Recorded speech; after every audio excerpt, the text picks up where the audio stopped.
Si Saima Ampaso ay isang fish vendor na mula sa Kapatagan, Lanao del Sur.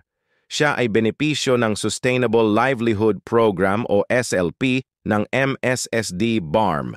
Pahayag ni Saima. Noong makatanggap ako ng 15,000 pesos na livelihood assistance, gumanda ang kabuhayan namin dahil nakakuha kami ng dagdag kapital at lumaki ang kita namin. Yung natanggap kong kapital, ibinili ko ng mga gamit tulad ng icebox, galon, at bagong timbangan ng isda. Bumili rin ako ng gulay pangdagdag sa binibenta namin. Ang kanyang kinikita sa pagbebenta ng isda sa public market sa kanilang bayan, ang kanyang itinutustos sa pangangailangan ng kanilang pamilya, lalo na sa pag-aaral ng kanyang mga anak at apo.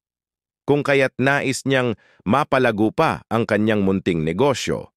Sa kanyang mensahe, nagpaabot ng pasasalamat si Saima sa mga bumubuo ng programa.